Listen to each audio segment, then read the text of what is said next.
32, versículo 9, diz assim, apenas tem a projeção, eu vou ler na projeção. E orou Jacó: Deus de meu pai Abraão, Deus de meu pai Isaque, ó Senhor, que me disseste: torna a tua terra e a tua parentela, e te farei bem. Agora os irmãos. E orou Jacó: Deus de meu pai Abraão e Deus de meu pai Isaque, ó Senhor, que me disseste: torna a tua terra e a tua parentela, e te farei bem. Amém. Amém. Os irmãos podem se assentar. Glória a Deus. Irmãos, o tema que eu vou estar tratando com os irmãos nessa quarta-feira, que é um culto voltado para a família, não é isso, pastor Ney? Culto voltado para a família, é o seguinte: o tema é o seguinte: que legado deixaremos para as futuras gerações? Esse é o tema que eu gostaria de meditar com os irmãos nessa noite, com os irmãos que nos acompanham pela internet. Qual o legado que nós vamos deixar para as futuras gerações? Irmãos, introdutoriamente, eu quero citar Jesus. Quando ele veio à terra, ele começa o seu ministério. Ele, durante 3 anos, ele treina, ele prepara, ele ensina um curso intensivo, todos os dias, durante 3 anos. E esse preparo, esse treinamento que ele dá para esses 12 homens, para esses 12 discípulos, tinha uma finalidade, tinha um propósito. E qual era esse propósito, irmãos? O propósito era levar a sua mensagem para o mundo, fazê-lo conhecido em todas as nações, em todos os lugares, em todas as épocas.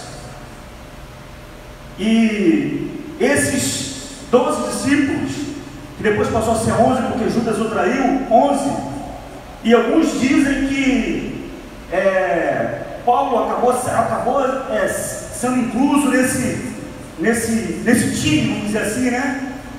E esses apóstolos deixaram um grande legado, porque o fato de nós estarmos aqui nessa noite, 2000 anos se passaram. O fato de nós estarmos aqui cultuando e louvando a Deus e engrandecendo o nome de Jesus, isso é prova cabal de que aqueles 12 homens lá atrás, há 2.000 anos atrás, eles cumpriram com a sua missão. Mas não só eles, o legado que eles deixaram, a gente não pode dar esse reconhecimento, vamos dizer assim, só para aqueles 12 discípulos. Por quê, irmãos? Porque ao decorrer dos séculos, se em algum momento alguma dessas gerações tivesse falhado nessa missão, a missão estaria fracassada do mesmo jeito. Então, na verdade, o legado foi deixado não apenas pelos 12 apóstolos, mas por todas as gerações que nos antecederam até hoje.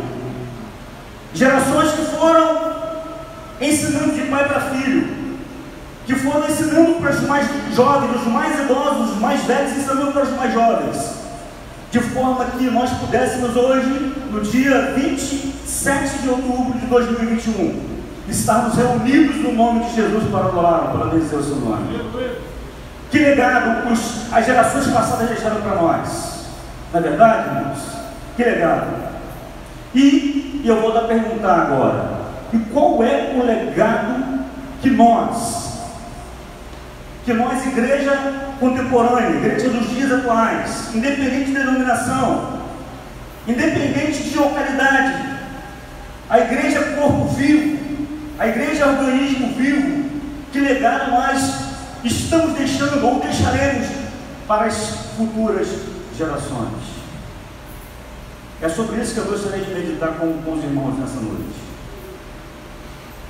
E quando você pega o dicionário e você vai para a definição da palavra legado, vocês vão ver que existem vários significados para essa palavra legado.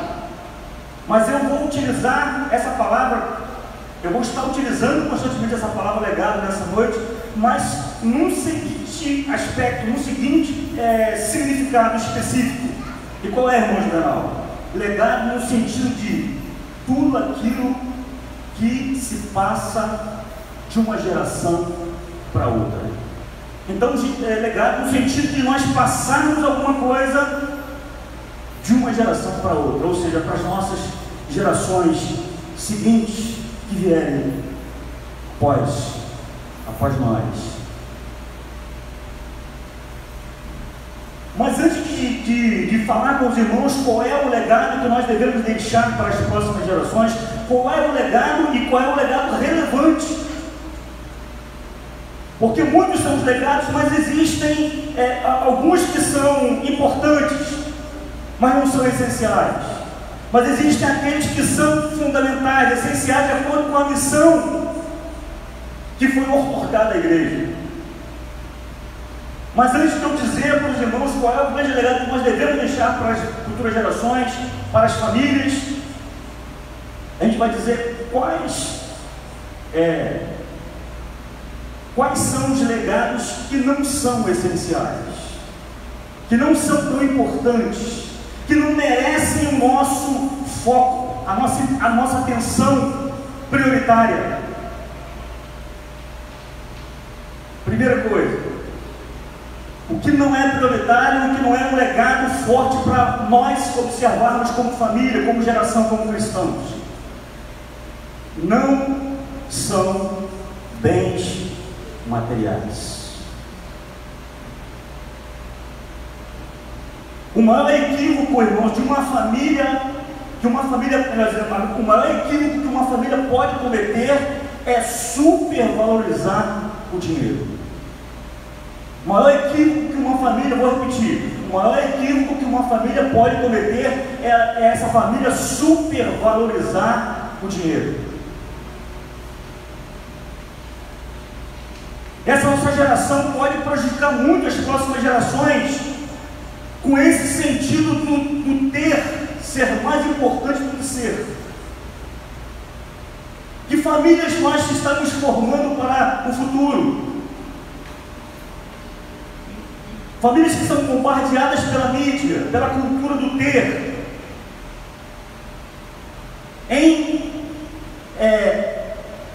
tendo mais importância do que o ser.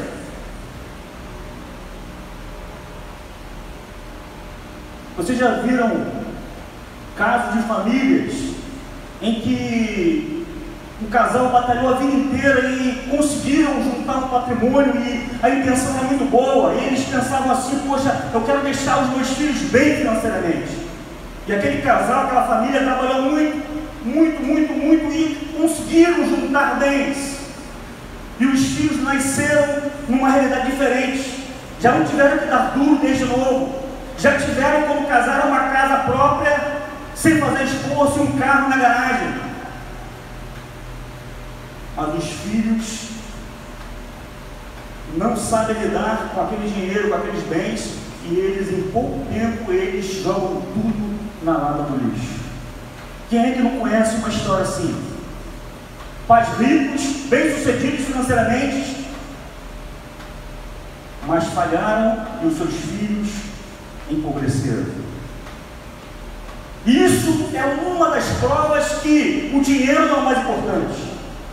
Não é o maior legado que eu posso deixar para os meus filhos. Porque o dinheiro, ele vem e ele vai embora. O dinheiro, ele vem e ele vai embora. Conta-se uma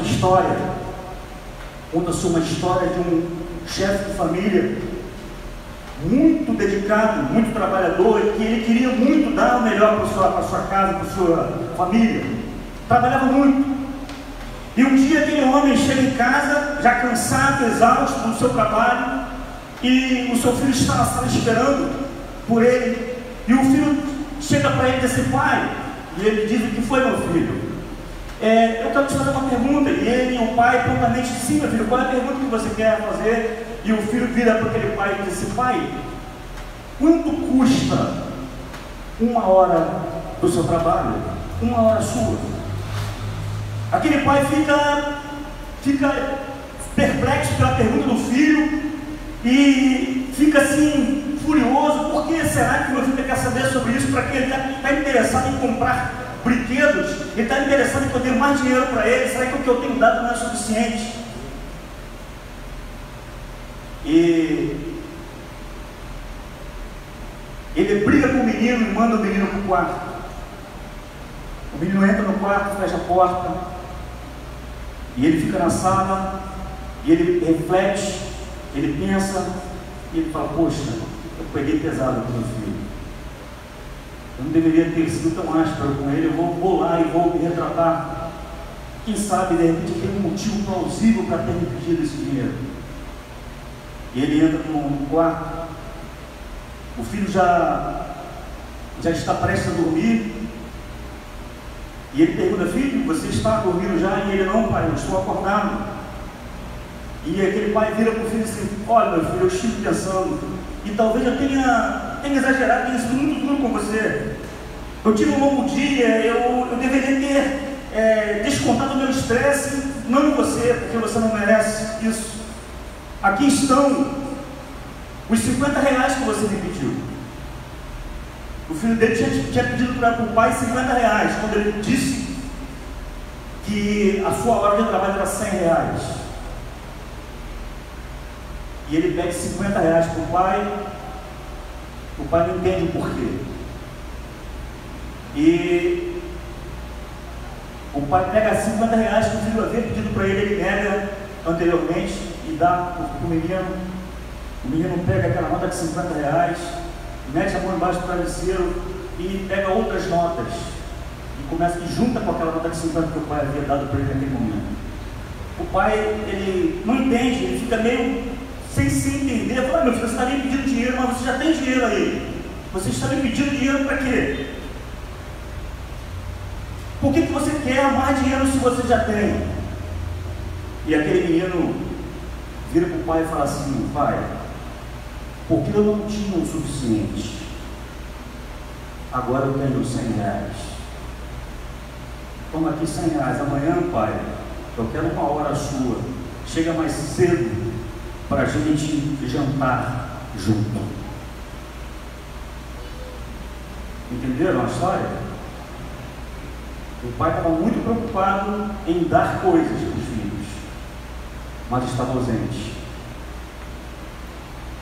Irmãos, parece que isso é uma história que não acontece, mas infelizmente hoje acontece em muitos lares no nosso país e no mundo afora. Famílias que estão muito preocupadas em trabalhar, em adquirir riquezas e esquecem de coisas mais importantes. Há 15 anos atrás, eu fui convidado, o meu chefe me chamou na sala dele e falou assim: olha, Juvenal, eu tenho uma notícia boa para te dar. E eu disse: e ele: olha, surgiu uma vaga, eu vou mandar você para uma comissão no exterior. E essa comissão era de um ano e meio mais ou menos. Mas essa missão, esse lugar, esse país, eu não poderia levar minha família. Eu não dei a resposta na hora para aquele meu chefe. Eu cheguei em casa, compartilhei com a minha esposa. As nossas filhas eram pequenas. A Esther tinha 3 anos e a Débora tinha 6,5, 7. Financeiramente seria muito bom para nós, porque o dinheiro que eu iria ganhar em um ano lá no exterior, eu não ganharia aqui em 10 anos. Mas eu ficaria um ano longe da minha família.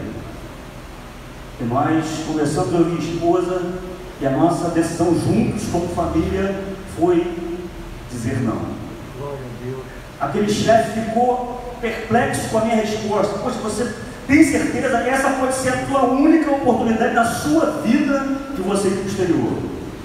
E eu falei: eu tenho certeza. Já se passaram 15 anos, até hoje eu não me arrependo dessa decisão, irmãos. Porque dinheiro nem sempre é o mais importante. Abraão, Isaac e Jacó. Abraão era muito rico, muito rico. A Bíblia diz que Abraão era muito rico. O seu filho Isaac também muito rico. Isaac recebe e herda a herança do pai. Mas a riqueza não foi o grande legado de Abraão para Isaac, seu filho, para as futuras gerações. Isaac também muito rico, mas também a sua riqueza não foi o grande legado que Isaac deixou. Veio Jacó. Jacó já não herda essa riqueza toda. Jacó já tem que correr atrás. E a Bíblia diz que Jacó ele tem que trabalhar 20 anos para o seu sogro Labão para ele conseguir enriquecer. Ele consegue enriquecer sim, mas também a riqueza que Jacó adquiriu nesses 20 anos com o seu sogro, trabalhando com o seu sogro, também não, essa riqueza toda não foi o legado que Jacó deixou para as futuras gerações.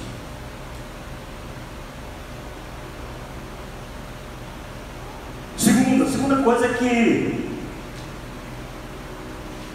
eu não posso entender como sendo um legado essencial que eu preciso deixar para as próximas gerações e para as famílias. Não são ensinamentos meramente filosóficos, irmãos.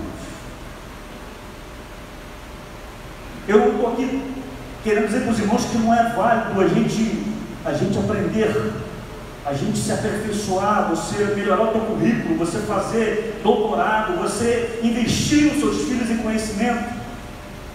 Eu não estou falando isso, é muito importante. O conhecimento nunca deve ser desprezado, mas o conhecimento meramente filosófico não é o principal legado que eu vou deixar para os meus filhos.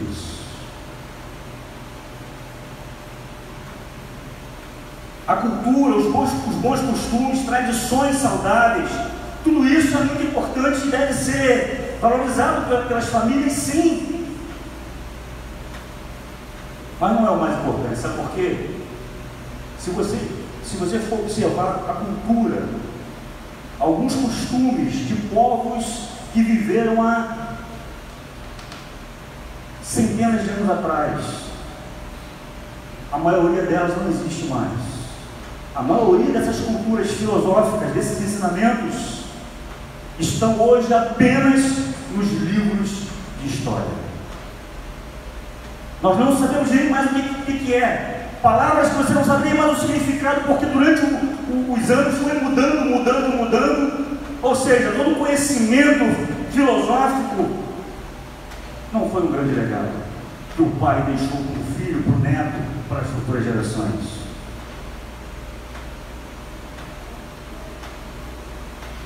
Tudo que a gente perde e que a gente consegue viver sem precisar nos readaptarmos, eu posso chegar à conclusão que isso não é essencial. Então, se o conhecimento filosófico, se o conhecimento secular, se quando esse conhecimento ele se perde e eu consigo sobreviver sem ele, isso está simbolizando para mim, está demonstrando para mim que na verdade ele não é essencial. Concorda comigo? Se eu não morrer sem ele, não é essencial. Mas vamos voltar para o texto, que eu já falei muito fora do texto. Vocês vão achar que eu usei o texto como pretexto para pregar, então eu não quero. Vamos voltar ao texto. O texto que nós lemos, irmãos, vocês estão com a Bíblia aberta, Gênesis capítulo 32, versículo 9. Aqui a gente vai caminhar para o terceiro tópico da mensagem. Aqui a gente vai entender qual é o grande legado que nós podemos deixar para os nossos filhos, para as nossas futuras gerações. Qual é o grande legado? Eu diria que o grande legado a ser deixado por nós, irmãos, como famílias cristãs, como servos do Senhor. Pelo público que eu olho aqui dentro dessa nave, eu vejo que a maioria são famílias, a maioria são pais, mães, avós. Qual é o grande legado que nós podemos deixar para essa juventude, para os mais novos?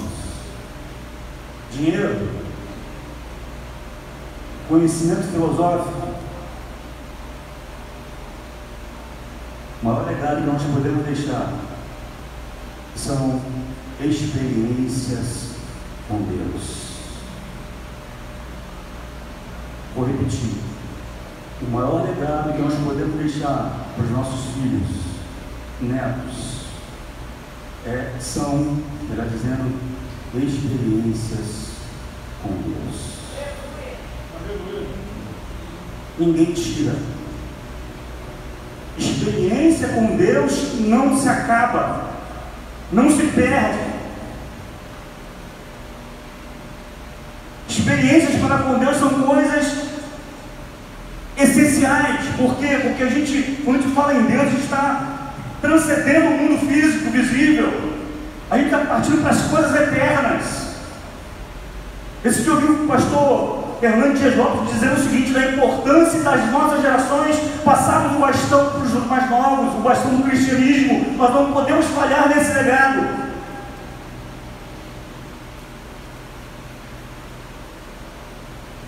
Porque essa é a grande missão nossa. A Bíblia diz, olha só, vou ler com vocês o versículo, vamos lá, juntos. E orou Jacó. Vamos repetir juntos. E orou Jacó. Deus, meu Pai. Não, só a primeira parte. Irmãos, o maior legado que nós podemos deixar é a experiência com Deus. O início desse texto é assim, e orou Jacó. Só que, se você ler só o início, você não vai entender. O que fez Jacó orar? Jacó, ele enriquece, ele pega a sua família, pega os seus bens e ele volta para a terra. Só que no meio do caminho, ele não sabia qual seria a reação do seu irmão Esaú, porque ele tinha dado uma perna nele, uma volta nele, Esaú, no seu irmão. Lembra da história? Ele não sabia qual seria a reação do seu irmão, e ele manda o mensageiro ir à frente. O mensageiro volta até ele e fala assim, Jacó, olha, o teu irmão está com 400 homens. Jacó estava, tudo que Jacó tinha estava com ele. Sua esposa, seus filhos, os seus bens. Só que Jacó estava numa situação desfavorável, porque ele era um viajante. Se ele entrasse num combate com um exército inimigo, ele sabia que ele estava em desvantagem. Ele sabia que se o irmão partisse para cima dele com aqueles 400 homens, ele não só morreria, mas como ele perderia tudo. Perderia sua família, perderia seus filhos, perderia tudo. E aquele mensageiro chega para ele e fala assim, olha Jacó, o teu irmão está com 400 guerreiros. O que Jacó faz? Primeira coisa que Jacó faz, Jacó lembra dos seus pais. Jacó lembra do Deus de Abraão, do seu avô, do Deus de Isaac, seu pai. E Jacó lembra que numa situação de perigo, numa situação de tensão, de medo, ele consegue ver que a primeira coisa que qual é a primeira coisa que meu pai faria? Qual é a primeira coisa que meu avô faria no momento de crise, no momento de dor, no momento de aflição, no momento de pandemia? Primeira coisa, o que eles fariam? E ele se lembra de como ele fora criado, das histórias que ele ouviu do seu pai e do seu avô acerca das experiências com Deus. E ele diz assim, olha, o meu pai e o meu avô, no momento como esse eu estou vendo agora, a primeira coisa que ele ia fazer era buscar a Deus. Então eu vou fazer a mesma coisa, eu vou imitar essa experiência, eu vou buscar a Deus também.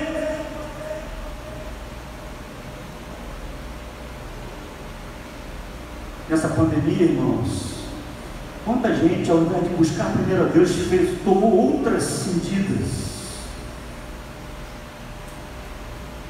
Tomou outras medidas, não é verdade? Jacó, no momento da aflição, a primeira coisa que ele faz, vou buscar o Deus dos meus pais. Que legado Abraão e Jacó deixaram para o seu filho Jacó. Meu filho e meu neto, na hora da adversidade, na hora da dor, na hora da luta, na hora do aperto, na hora da tempestade, a primeira coisa a fazer, meu filho, dobre-se diante do Deus de Israel. Dobre-se diante dele. Porque se assim você o fizer, você vai ser bem sucedido, você vai ser vitorioso. A primeira coisa a fazer não é fazer cálculos, não é tentar estratégias, não é usar o raciocínio lógico, não é usar a inteligência humana. A primeira coisa é se dobrar diante do Deus Todo-Poderoso. Ele tem a solução, Ele tem a solução, Ele tem a saída, Ele tem a resposta.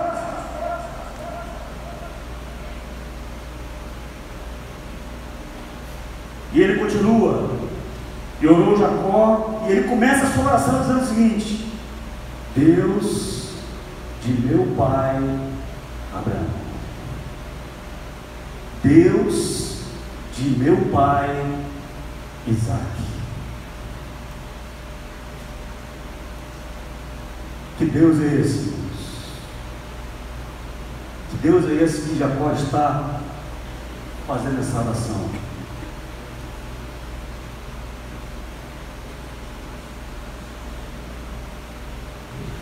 Primeira coisa, primeira característica desse Deus.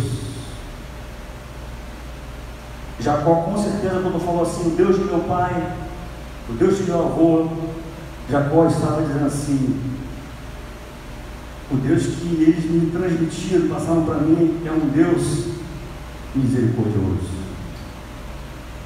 É um Deus que sempre nos dará uma segunda chance. E ele se lembra de quantas e quantas vezes Deus usou dessa misericórdia para com seu avô Abraão. Abraão mentiu 2 vezes para não ser morto, dizendo que a sua esposa era sua irmã. Na verdade, a sua esposa era meia-irmã de Abraão. Mas voltando ao pastor Hernando Dias Lopes, o pastor Hernando Dias Lopes diz o seguinte: que uma meia-verdade é uma mentira inteira. Na verdade, Abraão mentiu 2 vezes. A Bíblia não omite isso, por isso que é maravilhosa a Bíblia. A Bíblia poderia esconder esses erros de Abraão, o pai da fé, né? O ícone da nossa fé, mentir 2 vezes, com medo do inimigo matá-lo.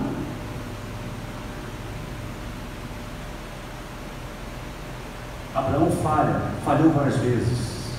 Isaac repete o mesmo erro, também mente em relação à sua esposa Rebeca. Mas Jacó percebeu o seguinte: meu pai e minha mãe eles vacilaram, erraram, mas o Deus deles permaneceu fiel. O Deus que eu sirvo é um Deus misericordioso. É um Deus que mesmo diante de nossas falhas, de nossas imperfeições, Ele continua fiel. O próprio Jacó experimentou isso. Quantas vezes Jacó erra, trapaceia, mas ele consegue ter a experiência com um Deus rico em misericórdia. Lamentações capítulo 3, versículo 22 vai dizer o seguinte: as misericórdias do Senhor são a causa de não sermos consumidos, porque as suas misericórdias não têm fim. Um Deus não só apenas misericordioso, mas um Deus que atende ao clamor. Jacó, quando orou, ele diz: o Deus de meu pai Abraão, diz, meu pai Isaac. Jacó estava se lembrando também de um Deus que atende o clamor. Quem sabe Jacó, não sei qual a idade dele, mas ainda jovem, ele ouviu Abraão chegar para ele e falar assim: meu neto, você sabia que em um dado momento o teu tio Ló, ele estava morando numa cidade chamada Sodoma, e nós ficamos sabendo, né, que essa cidade seria destruída porque o pecado lá era tão grave que chegou ao trono de Deus, e Deus deu uma ordem, iria dar uma ordem para que destruísse aquela cidade. E o neto, Jacó, interessado na história: sim, vô, mas o que aconteceu? Sabe o que aconteceu, meu filho? Eu intercedi a Deus pelo meu sobrinho, ó. Sim, vô, o que aconteceu, vô? Olha, foi intenso o negócio, meu filho. Eu tive que insistir muito com Deus. Eu falei com Deus, Deus, mas se tiver 50 justos lá, você vai destruir a cidade com esses 50 justos. E Deus falou que se tivesse 50, mas não tinha 50.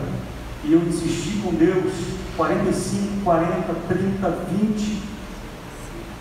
Eu insisti pela 6ª vez com Deus. E na 6ª vez, Deus mandou um anjo a Sodoma só para isso, meu filho. E antes de Sodoma ser destruída, a família de Ló foi salva. Porque Deus ouviu a oração do seu amor. Um Deus que atende para o nosso clamor. Talvez existam pessoas aqui hoje, nessa noite, talvez pessoas que estejam nos acompanhando pela internet, que tem algum familiar seu que está numa situação parecida, está sentenciado à morte. Talvez esteja nas drogas, talvez nos vícios. E você já orou algumas vezes, você até já desistiu de orar. Eu quero te encorajar nessa noite a não desistir, a fazer com Abraão, o pai da fé. A insistência de Abraão foi a salvação de Ló. Talvez o seu familiar precise de uma insistência, de um clamor seu. Um clamor tal que mova os céus, mova o coração de Deus. E ele faça assim como ele fez com Abraão. Ele dê a ordem. Porque, irmãos, para Deus só basta uma ordem. Lá no início do dia ele falou: haja luz, houve luz. Se a gente conseguir tocar o coração dele, para ele não existe a palavra impossível. Tudo para ele é possível. Esse é o Deus que Jacó conheceu. O Deus dos impossíveis, o Deus que atende o clamor, o Deus que faz milagre, irmãos. Quando Jacó foi orar ao Senhor, Jacó sabia que Deus não era qualquer Deus. Jacó também conhecia a história de que seus avós estavam já velhos, 100 anos de idade. Chega um anjo para eles e diz que ela vai engravidar. Sara ri do anjo, debocha do anjo, o anjo fala para ela e ela nega que riu. Mas isso não é relevante. O relevante é que depois de um ano, como o anjo do Senhor falou, Sara engravidou. Uma mulher de 100 anos, não tinha mais o ciclo menstrual. O Deus que opera milagres. Quando Jacó vai orar, Jacó está orando, sabendo pela experiência que o Deus que ele estava orando não era qualquer Deus. Era um Deus que opera milagres. Esse é o Deus que nós servimos. Amém? Amém. É o Deus que nós servimos hoje. É o mesmo Deus de Abraão, de Isaac, de Jacó. É o Deus que opera milagres. É o grande eu sou.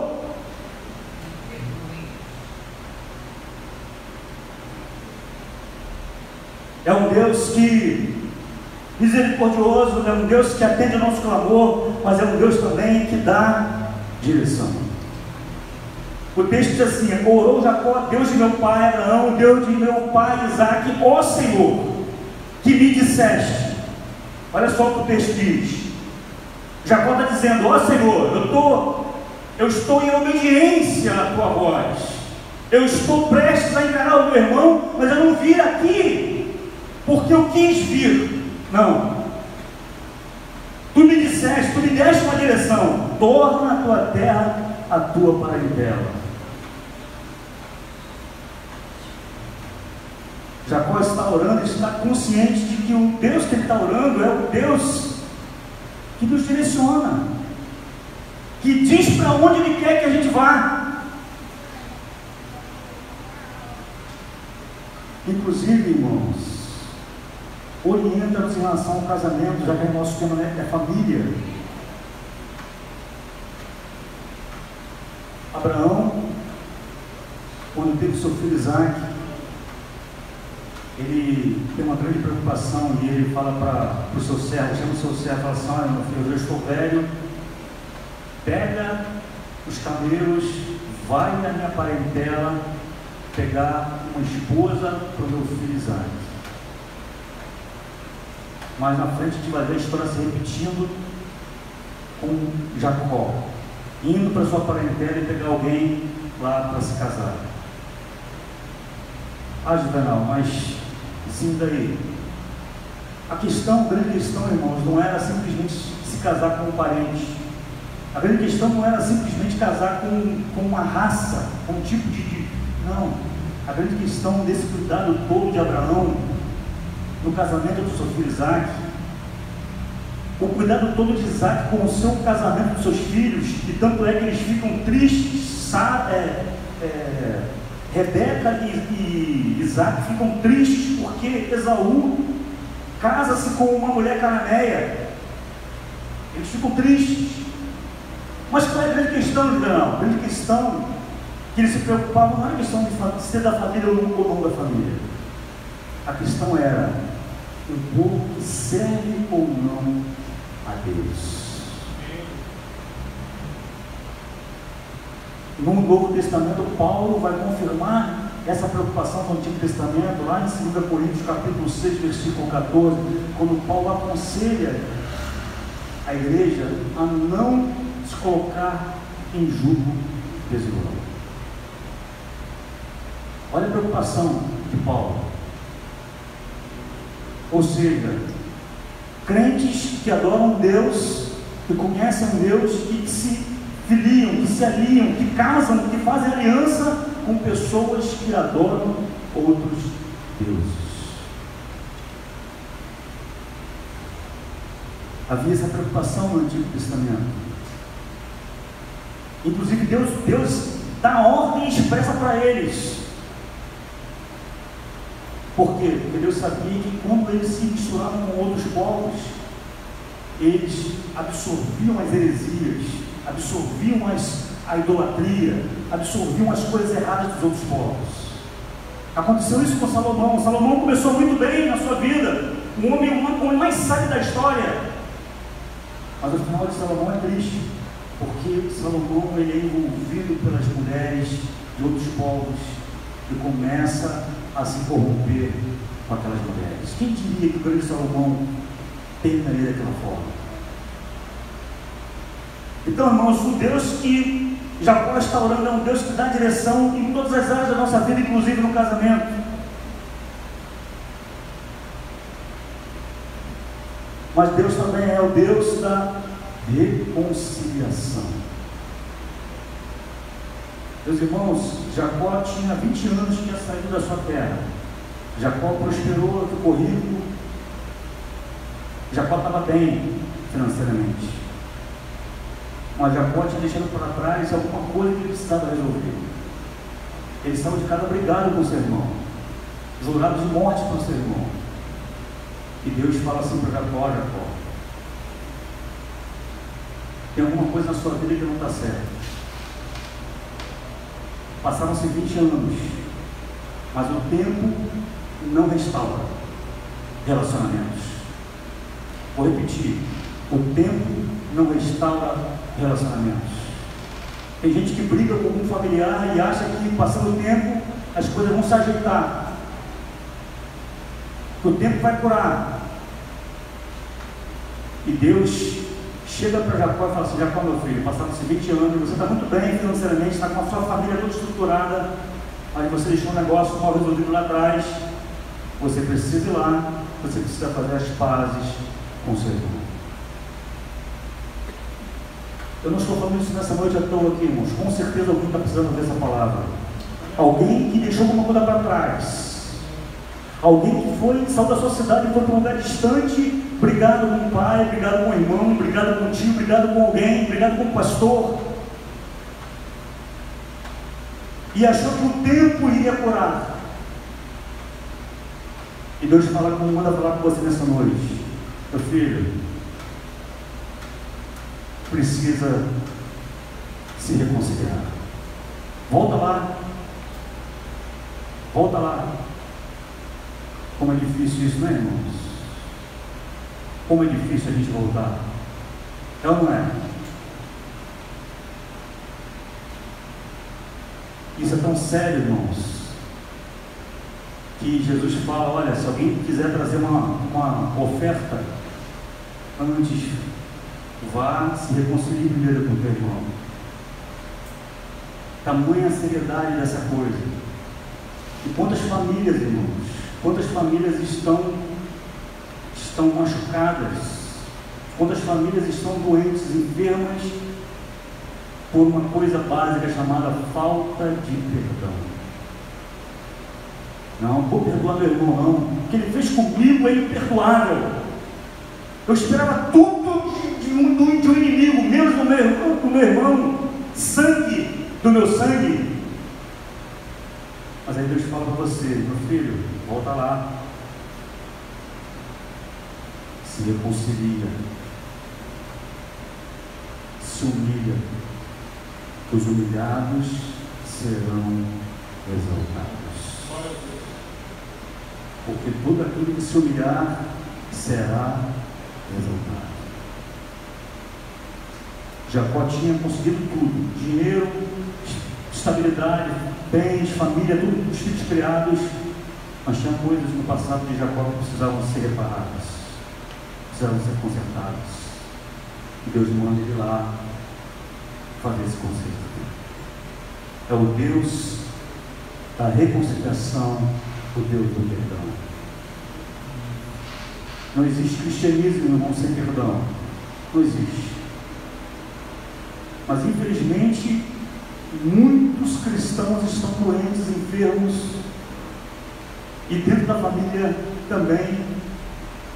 Quantos casais dormindo na mesma cama e com bloqueios seríssimos,